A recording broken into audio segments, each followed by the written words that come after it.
Hey all, welcome back to Final Fantasy, where last time I showed you all 30 trials of the Labyrinth of Time, and this time we're gonna go in and fight Cornodia. I won't show the entire dungeon off. I'm just going to show the ins and outs and then get immediately to the boss fight, because I showed you how it worked before. When we hit the first area, which is always gonna be the modern maze, we get to this little orb. What's going to happen is when we click on this orb, I am the light of time. Those who seek to traverse my halls must first provide me with an offering. In exchange for the power you sacrifice, I'll offer you the precious gift of time. So, each one of these rooms has the ability to sacrifice certain abilities. So if you want to intentionally fail these areas, just put in the least amount possible. But you can give yourself maybe a little bit of time. Just sacrifice abilities you're comfortable with sacrificing. At higher levels, doing maybe intelligence, evasion, just never sacrifice attack. Unless you are a magic player, then you would keep intelligence. The dash ability, if you have to sacrifice this one, don't. Because it gives you the most time, but it's such a hassle to have to do that. And the rest of it, I would definitely keep white magic and maybe items, it just depends. But if you intentionally want to fail them, just give yourself the least amount of time possible. If you want to pass them, give yourself the most amount of time possible. So just select whatever you want and you go in. So I would honestly just choose the ones that match your playstyle the best, as in the ones that you don't need. And so when you reach the last room called Space and Time, you'll notice that there's two pots here. I recommend using them because it will refill you completely. In order for this,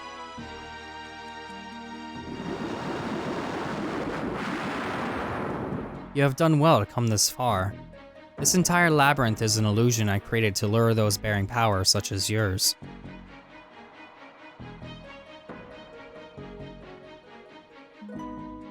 Know that you now stand before the ruler of countless ages, the Lord of Time. Across the eons, several mighty warriors have stood before me as you do now, all wanting to acquire my powers. And in my labyrinth I test their minds, weeding the weak out from the strong. Kneel before me, brave souls. I bestow upon you an honor reserved only for the wisest of sages. I offer you the power of time. Indeed, the very power I possess shall be fed by your powers. And so it begins. The final fight, well, honestly, not really final. As you can tell, let me just do something really quick. And let me put up all 8 versions of this fight. This fight is the hardest fight in the game, bar none. Honestly, I would probably say maybe one of the other bosses, but this one takes the cake for sure. Each version mostly has the same stats, because all versions have 200 accuracy, 70 intelligence, 200 magic defense, and 120 agility, and they range from 130 to 120 for attack. Defense is about 150, 160, depending, maybe 190. Evasion's usually 100, 110 to 120, maybe 140. And the HP ranges from the first version being 30,000, second being 33,000, the third version being 33,000, the fourth version being 33,000, the fifth version being 33,000, the 6th version being 36, the 7th version being 36,000, and the last version, which is the version that will be taking up most of the screen, is 42,000. This is the version I'm fighting. Each version has different fiends surrounding it. The original has just the base form, it's just Cornodia, which you'll see in here somewhere, wherever I decide to put it during editing, probably top left. The next one has Lich. The next one after that is Merilith mixed in, then Kraken, and then Tiamat. And then 6 and 7 will be a combination of Lich and Merilith, and then the next one is Kraken and Tiamat. And then the final one, which I'm fighting now, has all 4 fiends plus Chaos. Each version has pretty much the same move pool of physical attack, which is basically just attacking, and more than likely it will one-shot every single person. it has an ability called Seal, which it will seal up one of your abilities, just like how the dungeon did it, where if I were to pick something, I could seal it off. It only lasts for about 5 turns here, and once you get the ability back, next turn it's just going to use Seal again, so you get a free turn of hitting because you won't take damage on that turn. It knows Haste, Ink, Slow, Stop, Kill, Warp, all the Aga spells, so Fire, Thundaga, Blizzaga. It knows Thunderbolt, Ice Storm, Poison Gas, Comet, and Flare. All these moves are brutal, they will hurt. So, my strategy for each one will be as follows. Every single one will be using white robes. So, I gathered these in the same dungeon that I got the extra rune staff in. Yes, I got an extra rune staff. I went back and fought Orthros again. I got one. I also got the white robes while I was at it, in that one area where I'm able to buy them. The thing is though, it will just whack somebody and more than likely maybe possibly kill them. Thankfully enough, Daryl survived that hit, but now he's gonna need curing. Badly. So how I can do this is now that Azure actually has more speed due to having the weapon that you actually get from one of these versions of the fight that I fought previously that are surrounding this image now, he has more agility than Daryl. He will go after Jags, most likely. So what I can do, which in this case is the Lust Dagger, what I could do is I could actually use the Rune Staff in order to heal him. Curaga might be a better alternative, or just an X Potion flat out, since it only hit one person. So I could actually use an X Potion if I want, make sure he stays alive, and then get about 3 more uses of the white robe off during this time frame. But now that I think about it, Jags actually does go first, so instead of Azure wasting his time, because he might not go right away, I'll have the white robes go off, and I'll have Jags try to go first with the item. Okay, perfect. We're off to a good start. Daryl gets his health back. This is essentially the beginning setup. This is all it's really going to be. You can't really do much of anything to Chronodia. She basically resists everything in the book. So your time's well spent buffing yourself up. That's all you can really do here. So, now that my white robes are actually good to go, I'm going to start focusing on using rune staffs in order to heal any particular damage that might happen. Chronodia might go before Azure, so it's best off that he get it off sooner than later. And what I'm going to do is I'm going to use Giant's Glove on Roach, and then I'm going to get Haste off on Jags, because now that I have 2 physical attackers, it's a much better alternative, because Jags now wields the ultimate weapon, and Roach actually wields the Barbarian Sword, which is what you get for actually beating this one. Same with Daryl. Daryl also wields the Barbarian Sword, because I've went through this dungeon many, many times over. Otherwise, I would just be attacking with just Roach. But actually, no. I would attack with Jags. I would attack with Jags, because he also had a good weapon beforehand. The only real difference is I will be doing more damage.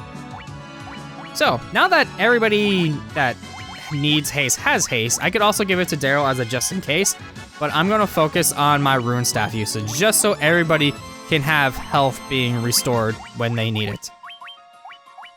Because I don't know how much damage is gonna happen and when, how, and why, so I'm just gonna keep buffing everybody as much as possible. Okay, so Blizzaga will do a decent amount of damage, but I can heal that with the rune staff, no problem. So considering the damage that I'm actually taking, it might be more beneficial to use Proterra with Daryl. That way, if I do wind up getting hit by a strong attack, I can wind up curing it right away. Since I don't have a white wizard, I don't have any full life, I don't have the best curing spells in the game, so I'm kinda screwed in that regard. So I basically have to rely on this, but I can start stacking Proterra and such. But I'm gonna be buffing Roach insanely, just so I can get this off. Okay, so there's Seal. Seal will seal one of my abilities, but it doesn't actually work until the next turn, so I don't know exactly what it is just yet.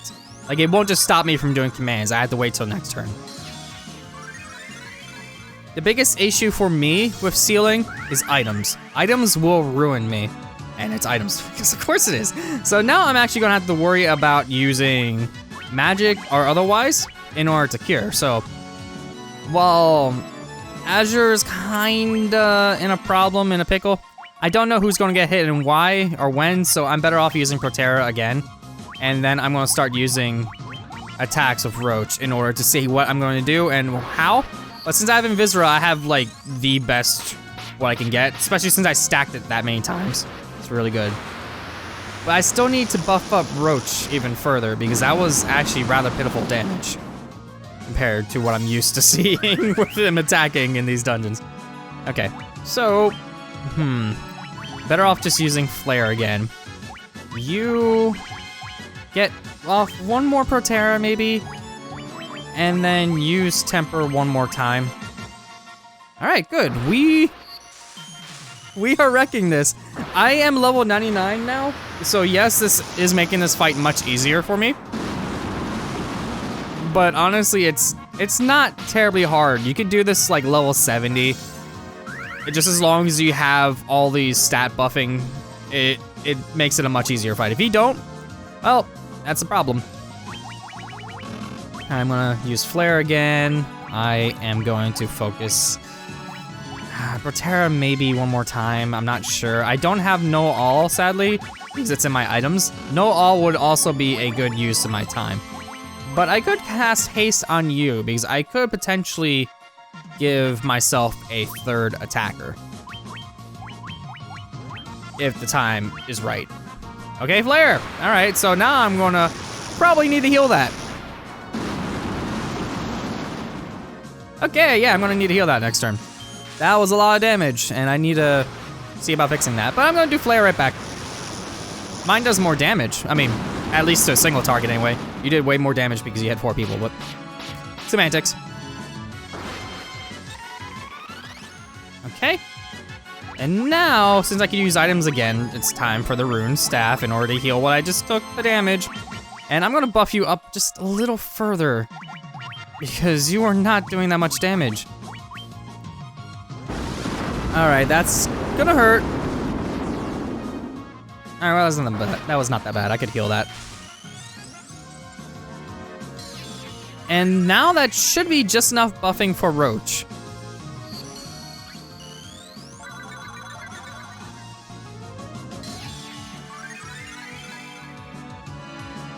All right, so chances are she's using Seal on this turn.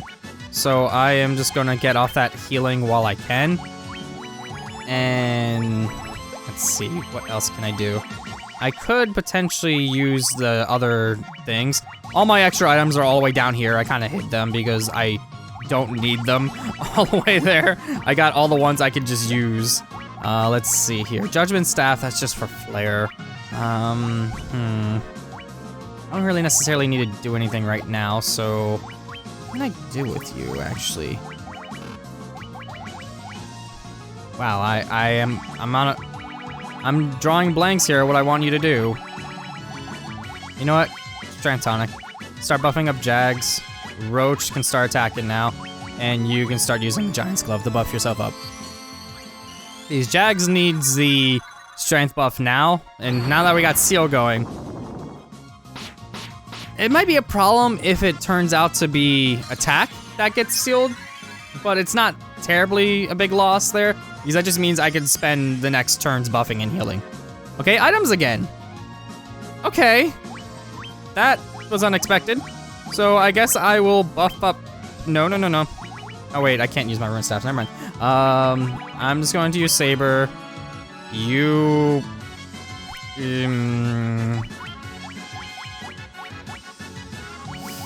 just attack. Just attack. I can't do anything at the moment. Just attack. Let's see how this goes for me. All right, we're dealing some decent damage.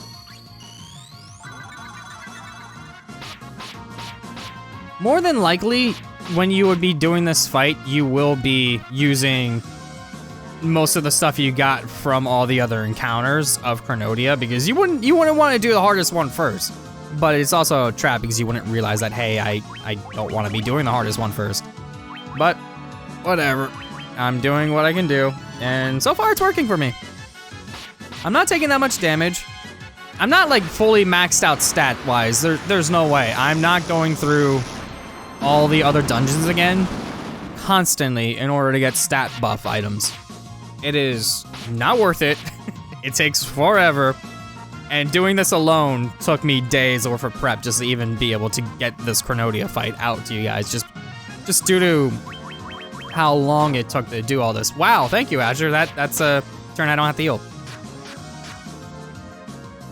But once I get my items back, Seal will be coming up again, so I might as well get that healing then, as a just in case I don't get it. And then everybody else can attack. Okay, so this is... I'm not gonna lie, this is the easiest final version of the fight I've gotten so far. She hasn't done anything too drastic to me that will hurt me so much, but since I'm buffed up to an insane degree, I am doing so much damage anyway. How much damage will I do if I just attack outright with Azure? Because I'm really curious about that.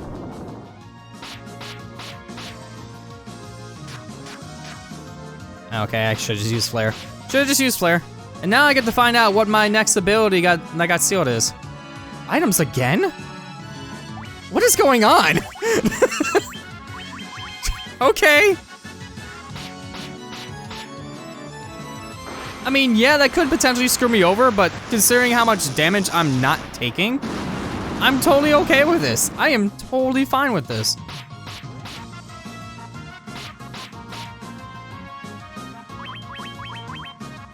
At this point, I could just hold X because she's being really stupid. I spent so long preparing this fight, and that was so easy. Like, I've done this a couple times, and it was much harder. Because, yeah, she only gets 1 experience point. I was like level 94 last time I fought her at this version in order to get the next Barbarian Sword, and it was a much harder fight. I don't know why, but she kept sweeping, not like killing me entirely, but she just kept like killing one person, then another person, then another person. I was using the robe, so I don't know what happened there, but there's another Barbarian Sword. I am the flow of time itself. I can come to no end. So yes, this fight is eternal. You can do this as many times as you want, but that's it. That is the hardest thing in Final Fantasy. So going through and beating each one gives you a tally result, as well as a time result. You lead the Labyrinth, and you get different results for each one. The titles don't mean anything. They're very superfluous. It doesn't mean anything at all. It doesn't tell you anything. You don't get an achievement for it. You don't do anything. This is a PSP game. That's not how it is. And that's it. And so with that, I will be ending this series here. There's nothing left for me to do except for grind my stats out the max because, of course, it would take me forever to do that anyway. And again, I'm so sorry for taking so long getting this one out because it took forever. I'll see you on my next one, whatever that may be.